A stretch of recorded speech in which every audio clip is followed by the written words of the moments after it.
Let's talk about key signatures. Today we're going to talk about figuring out what the name of the key signature is. Every key signature has a predetermined amount of sharps or flats. If you take a look on the left side of our arrows, these are names of different key signatures. So C major is the name of a key signature. And within that key signature, we don't have any flats or any sharps. The next one, F major, is the name of the key signature. There happens to be one flat in the key of F major. And then the next example, B flat major is the name of the key signature, and it happens to have two flats inside of it, and so on and so forth. Sharps are the same way. On the left, you'll see the name of different key signatures that we have, and how many sharps are in those key signatures. C major is the name of the key signature. It has 0 sharps in it. The next one, G major, is the name of the key signature, and it has 1 sharp in it. And then the next example, D major, is the name of the key signature, which happens to have 2 sharps in it.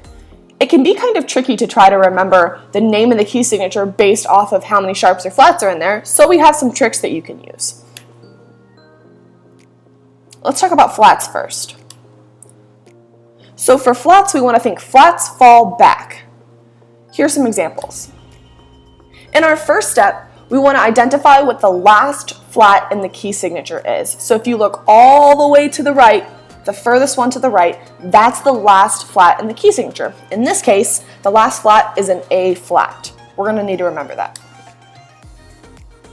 So now that we've determined what the last flat is, we want to fall back 1 flat from that. So we take the last flat, we go to the left, 1 flat. In this case, when we go back 1 flat, it's an E flat. That's the name of the key signature, E flat major.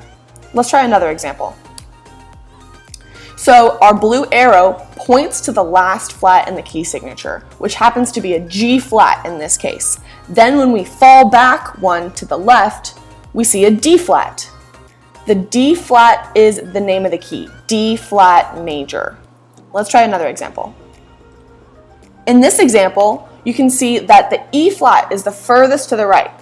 Then when we fall back 1, you'll see that B flat is the one right to the left of it. B flat major is the name of the key.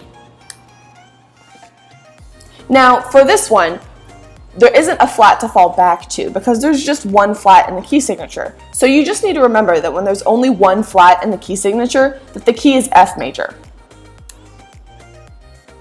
Let's talk about sharps. So the trick we want to use for sharps is sharpen up.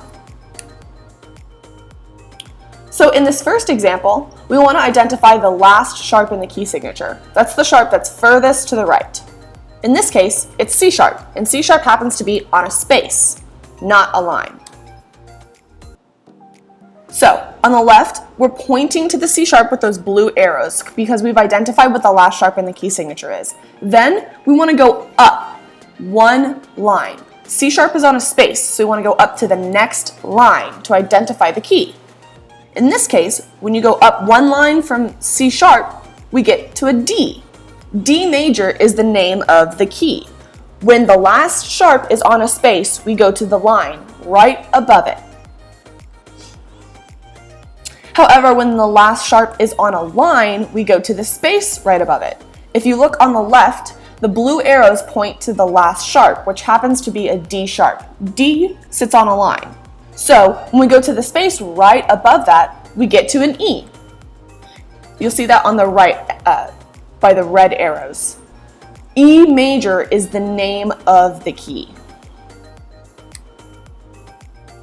In this example, the last sharp is on a space again. So we want to go up to the line right above it. The last one is a G sharp. So when we go to the line right above that G, we get to an A. If you look over on the right, if you're looking at the treble clef line, you'll notice that there aren't any lines because the G sharp shows up on the top of the staff. So we want to think about that ledger line that would sit right above the G. So in this case, our key is A major. If you have any questions, please feel free to reach out to any of our directors. Please use this video to guide you as you complete this next week's key signature assignment.